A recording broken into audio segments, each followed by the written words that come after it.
Mas vamos lá, ok. Presentemos a ellos entonces. Bueno, en español.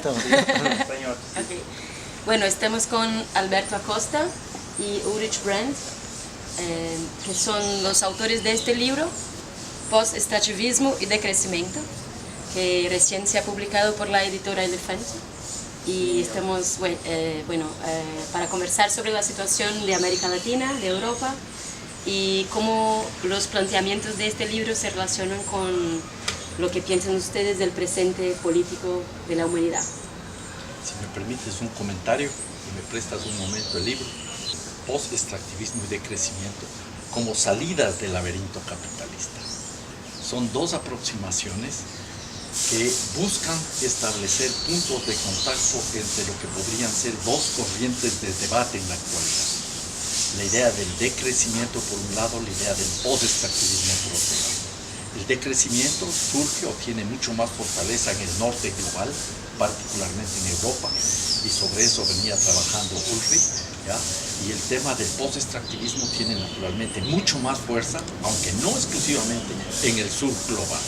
Y entonces esta posibilidad de entrar en sintonía, este debate, fue lo que nos motivó.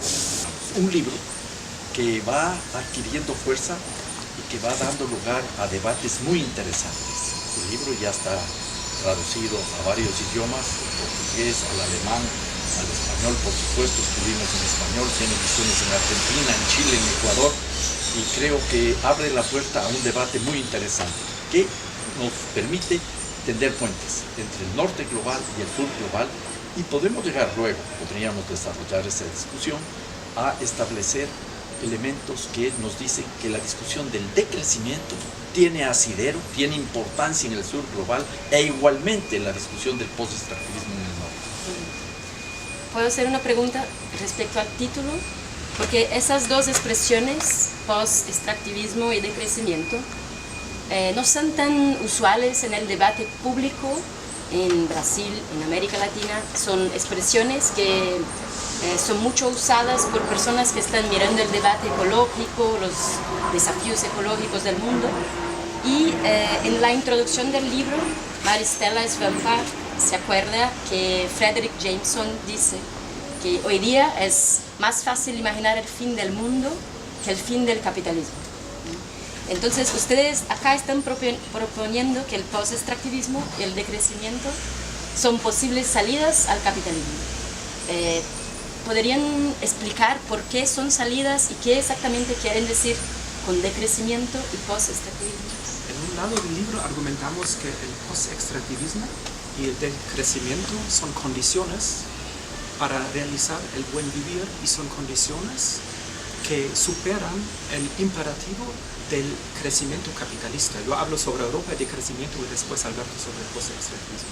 Hay un debate a partir de la crisis del 2008, que obviamente la gran dependencia de las sociedades capitalistas en el norte, pero también a nivel global, causa problemas. El crecimiento y la orientación hacia los mercados financieros, hacia las fuerzas vinculadas con los mercados financieros, pero también la industria que necesita cada vez más recursos naturales que otras partes del mundo, no causa más estabilidad, que es el gran tema del siglo XX, que el crecimiento significa mediante distribución, mediante el estado de bienestar, cierta estabilidad también para las capas populares.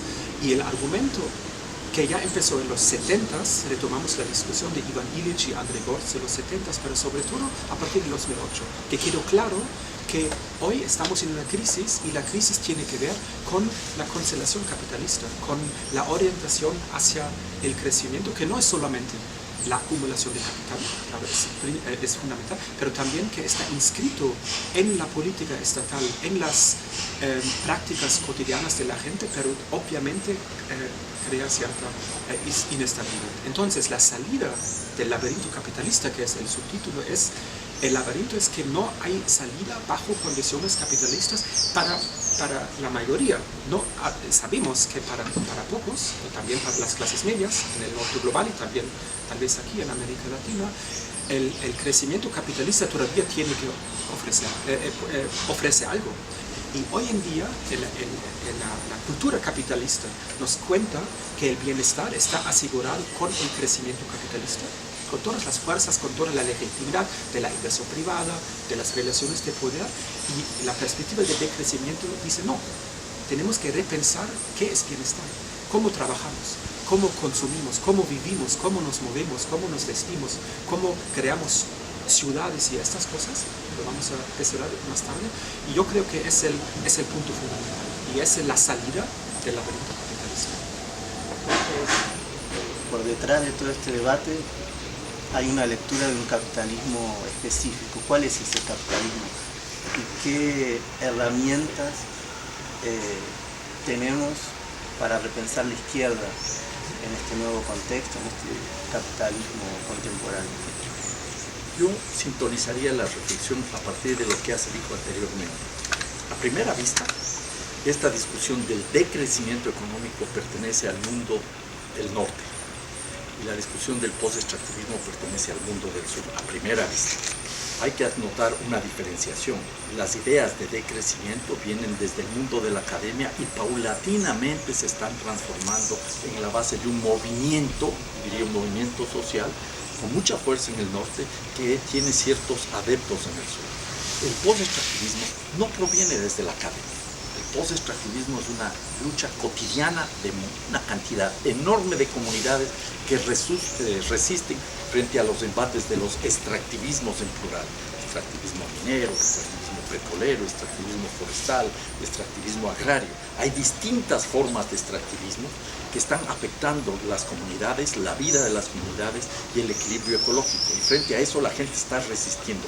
Hechas esas dos diferenciaciones, para sintonizarme en tu preocupación, que me parece que es clave y hay que ir aterrizando en la coyuntura, los gobiernos progresistas de América Latina, de una u otra manera, siguieron dentro del mismo laberinto, buscando resolver los problemas sin pretender salir del capitalismo, primer gran error, y segundo grave error, apostando por el crecimiento económico a como dé lugar en base a crecientes de extractivismo.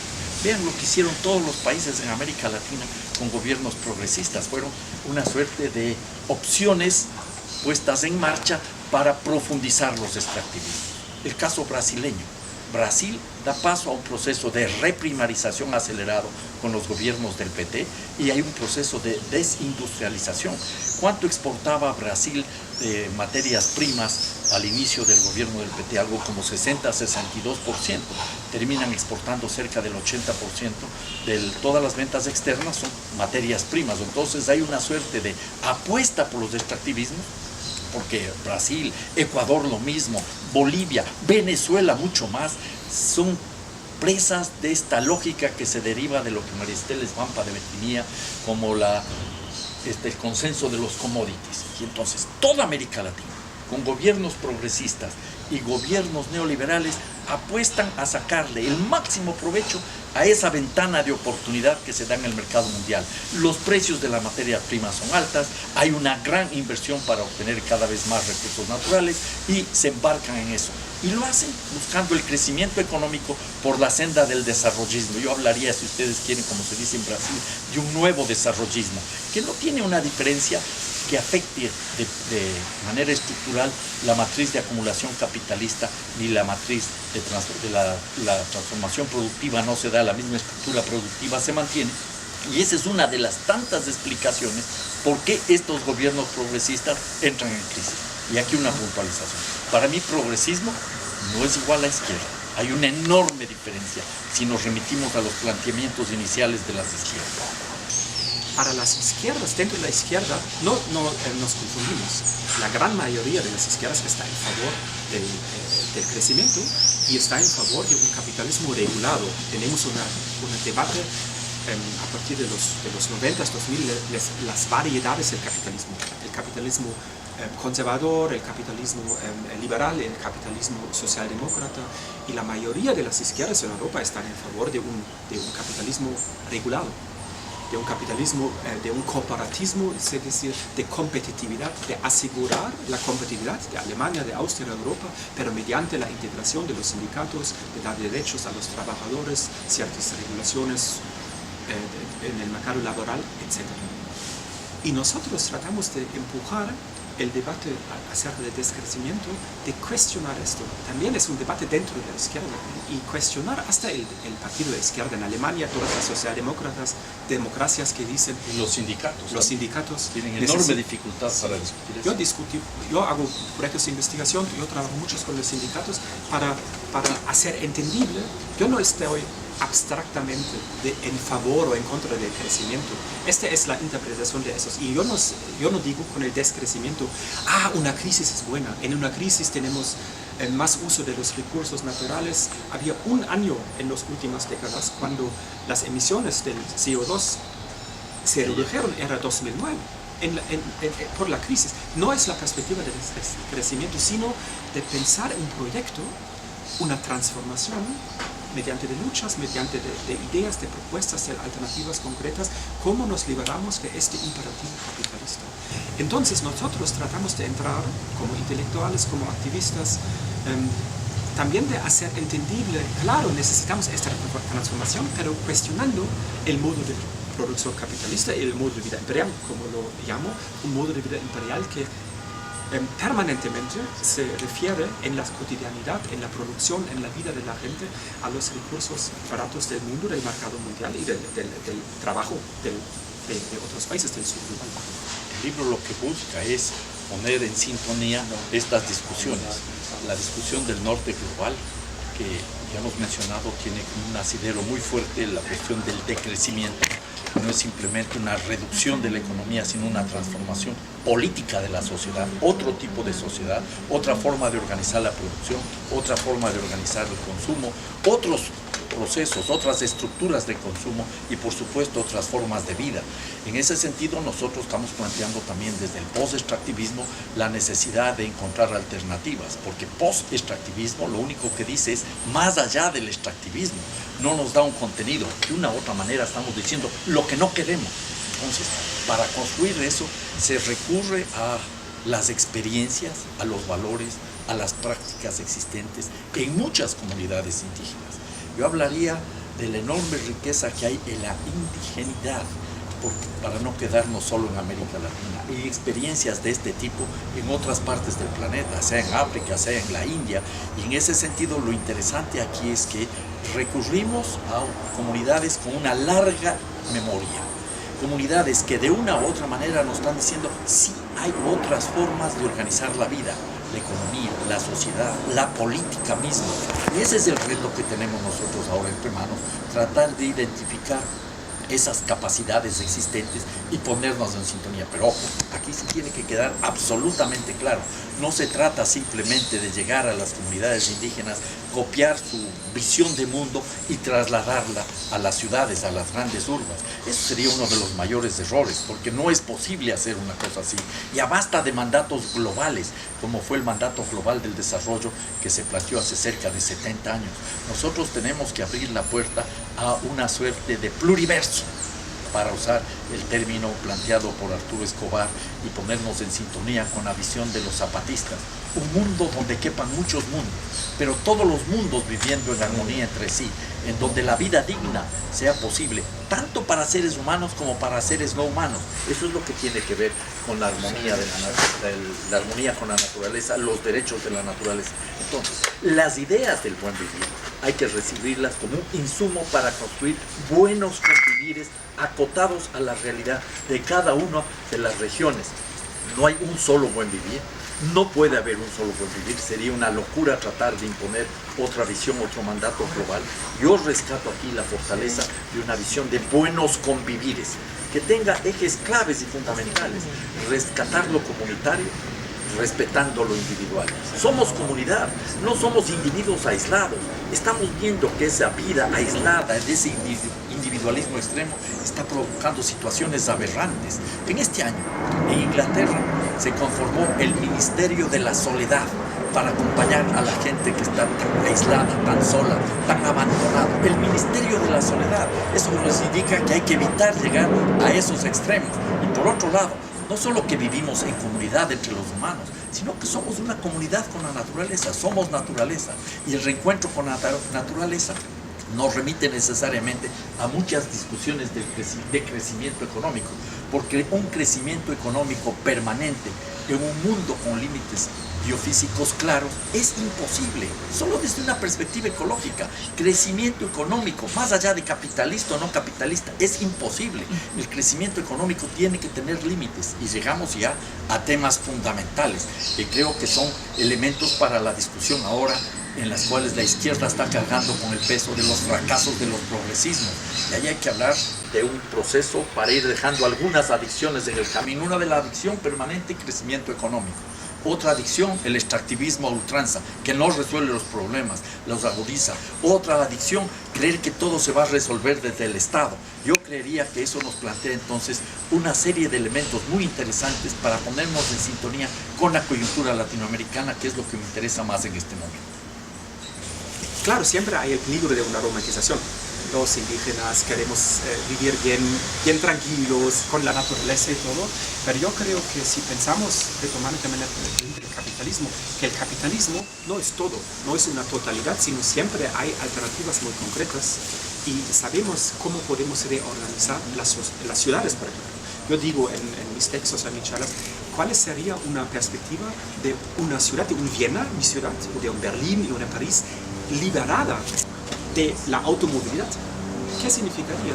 Eso significaría también de tener un transporte público no capitalista, de tener posibilidades para bicicletas, para caminar y estas cosas. ¿Qué sería una alimentación no capitalista, no de la agroindustria, sino local, sin romantizar, pero de tener otras formas de alimentarnos, de vivir juntos? Yo creo que en muchos movimientos, pero también en discursos públicos, hay esta visión, este entendimiento que el buen vivir tiene valor, y allá entra la cuestión medioambiental, ecológica. Y un aspecto más. Hay un debate, un concepto de suficiencia. Hay que tener menos. Lo menos. Yo creo que lo interesante de la suficiencia es de reorganizar la sociedad y las condiciones de la sociedad para los individuos y para vivir la individualidad, de no tener que tener más. La sociedad capitalista nos dice, nos cuenta, nos obliga de tener más, de tener también el crecimiento personal, de ser capital humano, esas cosas. Y yo creo que lo interesante de la suficiencia es cuáles son las condiciones que yo puedo vivir bien sin celular, sin coche, sin comer carne, sin explotar la naturaleza, sin explotar a otros. Y yo creo que, claro, con otros conceptos, está entrando a la sociedad, a partes de la sociedad. Sin embargo, la gran dinámica de las sociedades en Europa son sociedades que quieren el modo de vida imperial, que quieren explotar el mundo, que quieren el vestido barato de Camboya, de China, los celulares. Pero yo creo que es una lucha, es un terreno de lucha, como me imagino en América Latina. Las clases medias en Brasil también quieren vivir este modo de vida imperial, pero desde los márgenes, desde los ámbitos alternativos vienen estas propuestas. Un punto que yo quisiera anotar muy cortito, ¿ya? Uli señala algo que es fundamental. No hay que romantizar lo que viene del mundo indígena. El mundo indígena tiene 500 años y más de conquista y colonización. Conquista y colonización que no terminó cuando se fueron los europeos. Conquista y colonización que ha estado presente con los extractivismos, sea con gobiernos neoliberales o con gobiernos progresistas. Ese es un hecho claro y definitivo. Ahora, lo que sí es interesante en Europa es que hay propuestas muy sugerentes. Uli debió haber mencionado, voy a hacerlo yo porque me parece que es clave, un ejemplo que él tiene siempre presente. Él viene de una ciudad donde está trabajando, que es en Viena, la capital de Austria. En Austria más del 50% de los hogares ya no tiene auto propio. ¿Cuál fue la respuesta para lograr eso? En Berlín, la capital de Alemania, la sociedad del automóvil por excelencia, Alemania, ¿ya? Donde la libertad se expresa en los no límites de velocidad en las carreteras, en las autobanes, ¿ya? Ahí tiene el 40% en Berlín, la capital, un 40% de los hogares ya no tiene auto propio. Y en esas ciudades europeas comienzan a plantearse en lo que se conocen los pueblos en transición, los transition towns, respuestas muy concretas y acciones muy interesantes. Por ejemplo, los huertos urbanos, los huertos en las escuelas, los huertos en los colegios, los huertos en las plazas públicas, y comienza a configurarse lo que podría ser un nuevo derecho humano, el derecho humano al huerto, que no es que nos va a resolver todos los problemas alimentarios, pero nos va a permitir reencontrarnos con la naturaleza. En ciudades tan grandes como Sao Paulo, en estas verdaderas selvas de cemento y de muy poca humanidad en términos de construcción de comunidad, esos pueden ser algunos de los pasos importantes para recuperar los espacios públicos, recuperar los momentos de comunidad entre los seres humanos que se pasan horas de horas circulando en los automóviles, en los buses para llegar a sus puestos de trabajo. Son horas, entre comillas, muertas en términos de calidad de vida. Se pierde calidad de vida. Entonces, ese tipo de respuestas son las que hay que buscar y que lamentablemente no estuvieron en las agendas de los gobiernos progresistas. Yo creo que esas son las cosas que tenemos que insistir. Los progresismos apostaron por el desarrollismo puro y duro, crecimiento económico más extractivismo. No afectaron la estructura productiva, no hubo una transformación de la matriz productiva, reprimarizaron sus economías, desindustrializaron sus economías y por otro lado, sí, se reduce la pobreza, pero por el lado de los ingresos. No se reduce la pobreza por una afectación a la riqueza. La modalidad de acumulación del capital se mantiene, y no solo que se mantiene, los grandes grupos económicos en los gobiernos progresistas se enriquecen mucho más que en otras épocas. Eso es lo que planteo yo tomando una tesis del profesor peruano, Jürgen Schult. Planteo un libro con un amigo, John Cajas Guijarro, El hocico del lagarto de los progresismos. Todos han visto cómo abre la boca un lagarto, un caimán o un cocodrilo. Cuando hay mucho que comer, el cocodrilo baja la mandíbula inferior, y esto es baja la pobreza, y sube la mandíbula superior, sube la concentración de la riqueza. Se redujo la pobreza, pero se redujo de manera clientelar, con políticas asistenciales. No hubo una transformación estructural, ni siquiera fueron capaces, en Brasil o en Ecuador, de llevar adelante una reforma agraria. Esas son las cuestiones de fondo que tenemos que analizar y que discutir para entender el momento que vive América Latina. Y principalmente dos desafíos que me parece que son centrales en el cambio político que se desea, ¿no? El primero es el desafío cultural, porque, como decían, la mayor parte de la clase trabajadora en todas las partes del mundo hace parte de un universo de deseos y de sentimientos que fueron creados a partir de este modo de vida imperial y, bueno, al final organizan la forma de estar en el mundo de estas personas respecto a los mercados, a los deseos materiales de las mercancías y la identidad que tienen las mercancías con el estatus social. Por otra parte, el desafío tecnológico, porque también las grandes corporaciones imponen sus tecnologías con la concentración de plata para inversión en ciencia y tecnología, y los pueblos tradicionales tienen otras maneras de relacionarse con la naturaleza, pero que también tienen sus fragilidades y están atacados por herramientas tecnológicas muy potentes. Entonces, me gustaría que hablara un poco, por una parte, del desafío cultural y por otra del desafío tecnológico en este proceso de reinvención de las izquierdas. Bueno, el problema de la cultura es que no podemos guiar, que no sabemos cómo se desarrolla la cultura, pero hay muchas estrategias de formar culturas y ya hoy sabemos que una cultura de consumo, una cultura de tener más es muy fuerte y detrás de eso son estrategias de acumulación de capital, son estrategias también políticas de la despolitización, así como Margaret Thatcher dijo, go shopping, be happy, ¿ya? Pero no se meten a la política, sino en el neoliberalismo pueden consumir y basta. Y los élites manejan la sociedad. Pero lo cultural sería una contracultura y una cultura que no quiere más, que tiene asco de tener un coche más grande, de tener asco de tener siempre vestidos más nuevos, de tener asco de comer sushi una carne de una fábrica de carne y esas cosas. Son estos culturales que no podemos prever, pero como Alberto dijo, en Viena ya la mitad y sobre todo los jóvenes no quieren más coche. Entonces la imagen pública en Austria, que es muy importante en la industria automotriz porque está muy vinculado con Alemania, la imagen pública es que todavía es el Autoland Österreich, el país de los automóviles Austria, pero no es así. Entonces, en el ámbito cultural, en las ciudades cambia algo. También estuve al principio de octubre en una conferencia de los sindicatos de repensar el uso de los trabajadores a su puesto de trabajo con coches, que no anda más porque ellos, como Alberto dijo, pierden su vida, su tiempo en el coche, en el camino a su trabajo. Entonces falta una oferta de un transporte público de esas cosas. Entonces este sería mi punto. Estos cambios culturales no podemos prever, pero podemos pensar las condiciones para los cambios culturales, que significa, para mí sería el primer paso de debilitar la gran máquina del marketing, la gran máquina de la producción capitalista.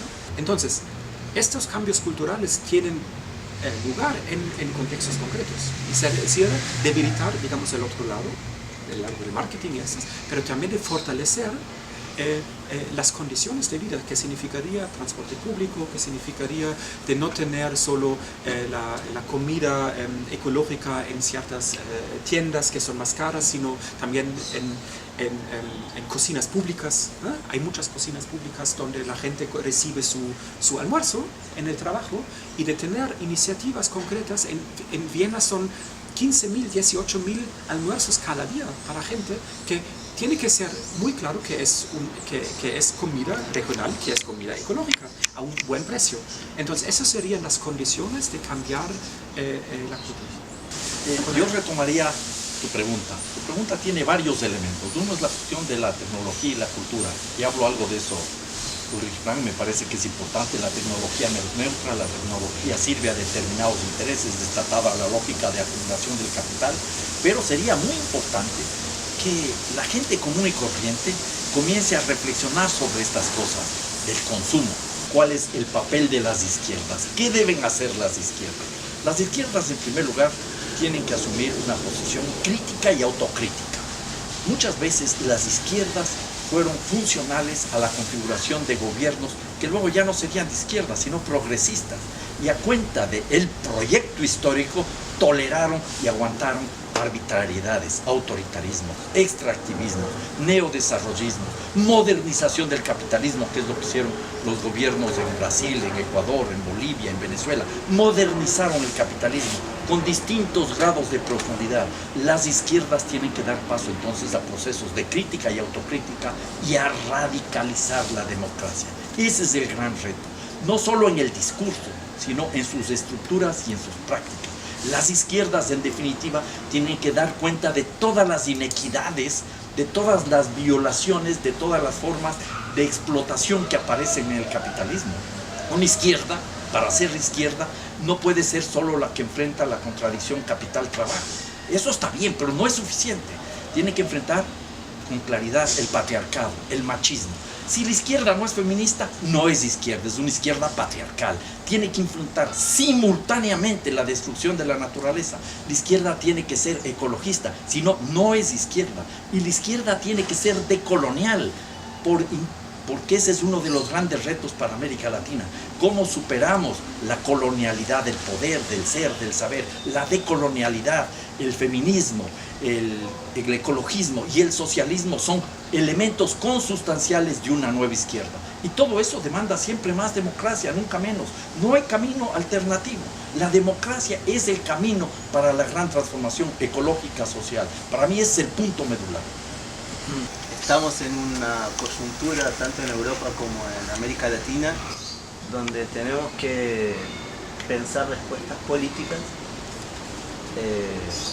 al avance de la derecha, a las peores pesadillas hechas realidad de derechas que pensábamos archivadas para siempre en el confín de los tiempos, hoy están en el poder, ¿no? Entonces la pregunta es cómo ser consecuentes con la crítica que hacemos a la socialdemocracia, al estado de bienestar, al progresismo, con sus límites. Cómo ser consecuentes en esa crítica a la hora de enfrentar a la derecha. O sea, porque la primera respuesta que aparece es que tenemos que hacer un gran frente justamente con estos que implementaron programas de derecha o que con un discurso de izquierda se aliaban con el poder empresario. No sé si Entonces es un problema político en el sentido de que es el desafío de pensar cómo no terminar reproduciendo procesos que se iniciaron también como grandes movimientos antineoliberales, pero terminaron cooptados desde arriba o cooptados por el poder económico. ¿Cómo pensar ese desafío de la superación histórica del programa socialdemócrata que terminó siendo más neoliberalismo? ¿Cómo pensar hoy cuando el progresismo o los gobiernos progresistas aún tienen fuerza electoral o se aparecen como un mal menor, o como la idea de que por lo menos algunos derechos se mantenían? Entonces nos obligaría a sumarnos a eso que veníamos de criticar, ¿no? Entonces, ¿cómo pensar en Europa? ¿Cómo pensar acá? ¿Cuál sería la mejor forma de enfrentar esta nueva derecha? Bueno, el peligro es, y yo lo veo también en América Latina, en Europa, de juntar, de tener el objetivo de juntar las fuerzas de la izquierda para enfrentar la derecha, la extrema derecha, y dejar las diferencias. Y hay que pensar este pluriverso dentro de la izquierda. Nosotros en Alemania lo llamamos la izquierda del mosaico, la izquierda de aceptar estas diferencias de los mosaicos que dijo Alberto. Pero te doy un ejemplo. La crítica al estado de bienestar, la crítica que era patriarcal, que era para los que tenían un mejor trabajo asalariado, muy vinculado con el trabajo asalariado, me parece bien. Una crítica al Fordismo, una crítica al capitalismo de la posguerra, que era también muy excluyente. Pero una izquierda tendría que repensar e insistir en el principio del estado de bienestar.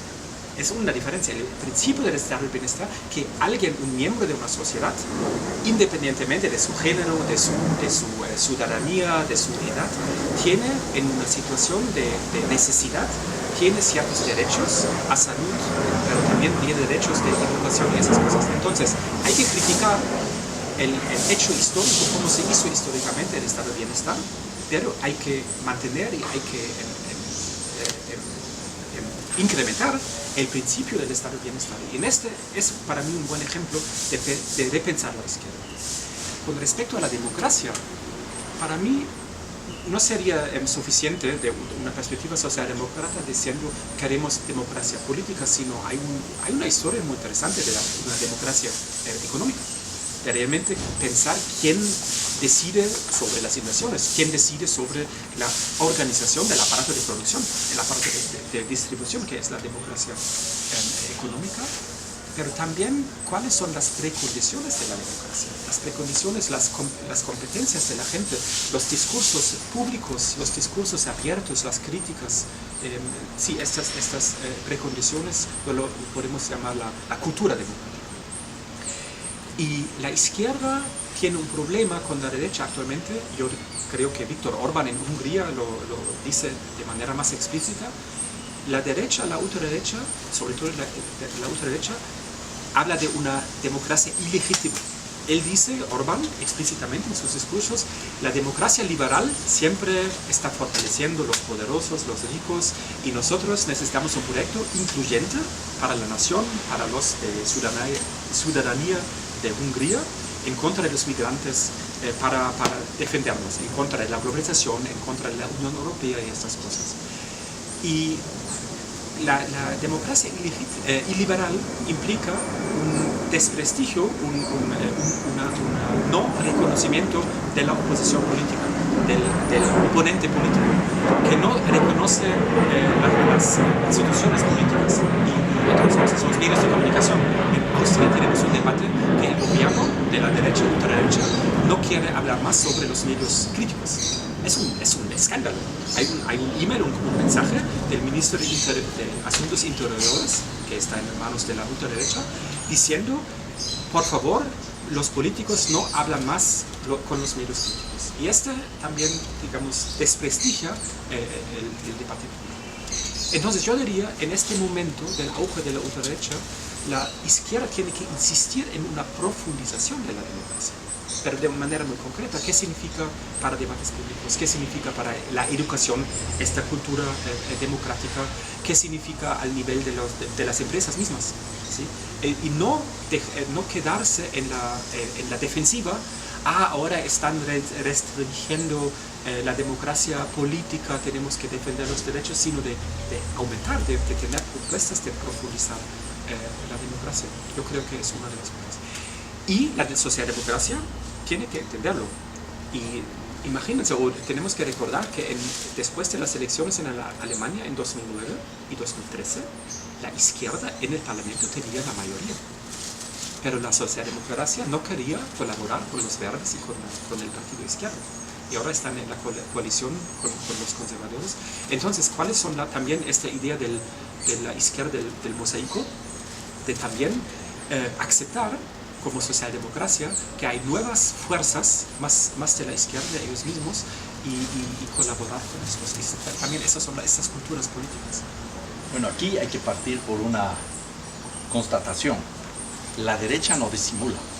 La derecha se acomoda a la realidad. Puede haber una derecha democrática y puede haber una derecha fascista, dependiendo de las circunstancias. Hay que defender el sistema capitalista, hay que defender los privilegios, hay que defender esta situación donde el individualismo, la propiedad y la familia tradicional son la base y lo hacen de cualquier manera, sin disimular. La derecha no disimula. Los progresismos disimularon y se presentaron como de izquierda, haciendo políticas neoliberales. Se presentaron como de izquierda modernizando el capitalismo, se presentaron como de izquierda profundizando los extractivismos, se presentaban como defensores de la soberanía nacional cuando estaban atacando al imperialismo yanqui y terminaron en manos del imperialismo chino. Y ese tipo de cuestiones son muy claras. Y entonces la pregunta que tenemos que hacernos cuando hablamos de qué tipo de izquierda, tiene que ser una izquierda auténtica, que dé cuenta de las demandas de los sectores populares, que dé cuenta de las demandas de la naturaleza. No puede ser una izquierda cómoda al poder y cómoda a la derecha, porque la derecha les reclama a la izquierda que tiene que ser moderno, que tiene que entender lo que están haciendo, sobre todo en los países nórdicos. Esa izquierda es la buena y nos reclaman en América Latina. No, la izquierda tiene que ser siempre incómoda al poder político y al poder económico, al poder patriarcal, al poder que está desplazando la naturaleza, a toda forma de poder. Y entonces ahí me sintonizo una vez más con lo que dice Uli, y yo también ya lo dije, la radicalización de la democracia. La democracia empieza en los hogares, no solo a nivel nacional cuando hay elecciones. Tenemos que generar en los hogares, en las distintas formas de familia que existen, espacios democráticos que luego tienen que irse trasladando a los otros ámbitos de la sociedad.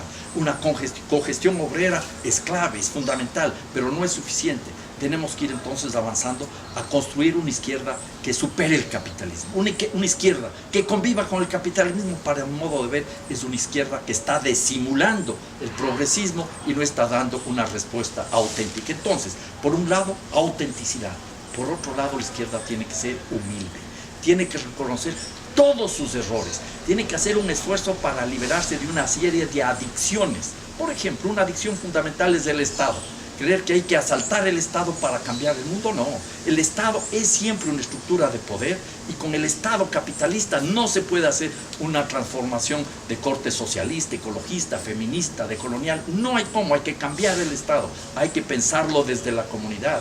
Tenemos que liberarnos también de la adicción al crecimiento económico permanente por las razones aquí expuestas. Por lo tanto, también tenemos que liberarnos de la adicción a los extractivismos y tenemos que caminar en transiciones. Ahora, eso no significa que necesitamos una izquierda impoluta, que no se mezcle en la vida política. No, tiene que mezclarse, tiene que discutir en la cotidianidad, en el parlamento, en un municipio, a nivel gubernamental, pero no tiene que perder su horizonte.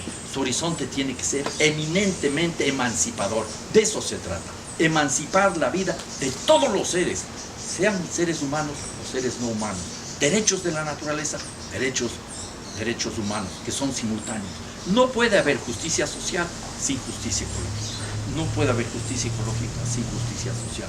Las dos van de la mano. E insisto, eso demanda siempre mucho más democracia.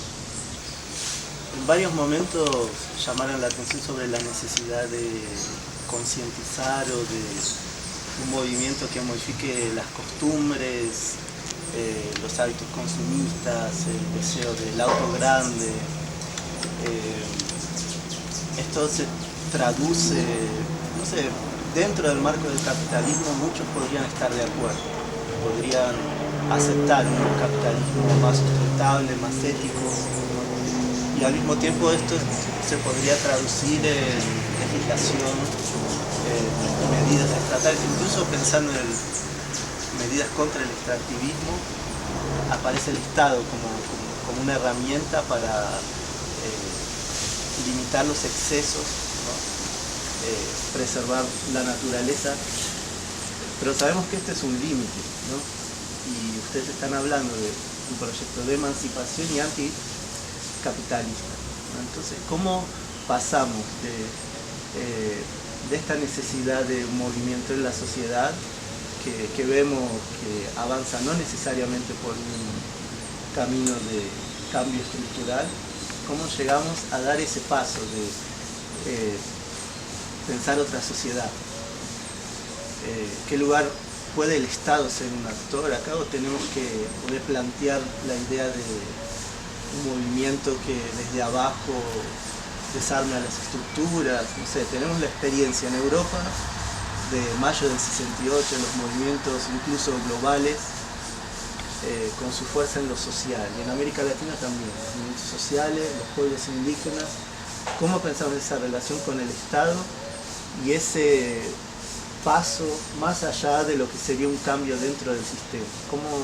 ¿Por dónde nos pueden ayudar con algún camino abierto en ese sentido? ¿Cómo ustedes están pensando ese transcurso? Hay un concepto bien interesante de Joachim Hirsch que lo desarrolló a partir de los nuevos movimientos sociales en los 80s en Alemania del Oeste. Se llama reformismo radical. Rosa Luxemburgo hablaba de la política real revolucionaria. Entonces, en las medidas cotidianas también de partidos reformistas, el Partido de Izquierda en Alemania es un partido reformista, neosocialdemócrata. En estas iniciativas concretas de legislación, de discursos públicos, de cambiar relaciones de fuerza, para mí la pregunta crucial es si hay un horizonte más allá. Entonces, si pensamos de manera concreta, repensamos las ciudades, como ya hablamos, que es hoy en un cambio de la movilidad, un paso más allá de la automovilidad, que es transporte público, esas cosas. ¿Cómo pensamos el sistema de alimentación, el sistema de vestido, de convivir estas cosas? Yo creo que a esta manera muy concreta hay muchas propuestas. Y para la izquierda es importante de entenderlo. La izquierda tiene una postura histórica de pensar el cambio social mediante un mecanismo que es el Estado. Vuelvo en un rato al Estado. No, yo diría que cómo cambiamos los sistemas de provisión, los sistemas de convivir, de los conviveres, si quieren, en estos ámbitos concretos, y siempre pensando que es una relación de poder. Hablamos sobre tecnología. La tecnología es una relación de poder. ¿Cómo desmantelamos un poder muy, muy fuerte? Yo no tengo paso, pero de reconocerlo como perspectiva para la izquierda. Si no, en Alemania, en Austria, yo trabajo mucho este concepto, vamos a salir hacia un capitalismo verde, un capitalismo con ciertos aspectos verdes, más cómodos, más sustentables, pero al costo de la naturaleza en otras partes del mundo. Si pensamos en el litio, en Argentina, Chile, Bolivia, para tener los coches con motores eléctricos y esas cosas, pero no es una perspectiva de emancipación. Pero el punto de partida para mí sería, para la izquierda, de pensar la estructuración, la reproducción de la sociedad, del trabajo, del convivir de manera más concreta y no sobre un mecanismo con el Estado cambiamos. El otro aspecto de tu pregunta, y lo discutimos mucho en el grupo de trabajo que tenemos organizado en Quito sobre alternativas al desarrollo, ¿cómo pensamos el Estado y repensamos el Estado como problema de dar a los logros emancipatorios cierta continuidad? La continuidad de que en un otro momento la derecha, cuando vuelve la derecha, pueden cambiar todo. ¿Cómo damos continuidad a una reforma agraria? ¿Cómo damos continuidad a otras ciudades, a otro Sao Paulo? ¿Cómo damos continuidad a estos logros emancipatorios de una agricultura realmente ecológica y local? Y en algunos momentos entra el Estado con leyes, con presupuesto, pero en otros no, en otros son prácticas cotidianas, en otros son prácticas de género emancipatorio, de relaciones de educación, de profesores que no son autoritarios. Entonces yo creo que la problemática tradicionalmente del Estado es cómo damos a los logros revolucionarios, de reforma, continuidad, y la respuesta de la izquierda siempre era el Estado. Y yo diría que necesitamos una respuesta mucho más amplia, que no significa no al Estado, pero significa de repensar el Estado en qué medida da continuidad a logros emancipatorios y a otros no. Yo, a diferencia de lo que él cree, plantearía que es indispensable cambiar los sistemas educativos en Europa y en todo el mundo. Y ahí me sintonizaría con lo que señalaba Ulrich también cuando recuperaba los principios del pensamiento de Iván Illich. Requerimos un proceso de descolarización, otro tipo de escuela, ¿ya?